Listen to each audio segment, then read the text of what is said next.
শুভ সকাল বন্ধুরা। আজকে সকালটা চা দিয়ে শুরু করব। তো আমি মশালা টি করছি। এটা কিভাবে করছি আমার সাথে একটু দেখবে তোমরা, ঠিক আছে? আজকে একটু করে মশালা টি করছি। মশালা টির মধ্যে আমি দিয়ে দিয়েছি তেজপাতা, এলাচ, লবঙ্গ আর দারুচিনি। তো এটা বয়েল হতে থাকবে। বয়েল হবার পর আমি এখানে দিয়ে দেব চা পাতা। চা পাতা দেবার পরে একটু ভালো করে কষিয়ে নেব, তারপর দুধটা দেব। চা পাতাটা একেবারে কষানো হয়ে গেছে। আমি এবার এখানে দুধ দিয়ে দিচ্ছি পরিমাণ মতো। দুধ দেবার সাথে সাথে দেখো কালারটা দেখতে কি ভারী সুন্দর লাগছে। এভাবে কিছুক্ষণ কষিয়ে তারপর নামিয়ে নেব।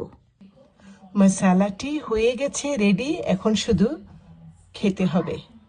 থ্যাংক ইউ বন্ধুরা, তোমাদের ভালো লাগলে লাইক শেয়ার কমেন্ট করিও, কেমন?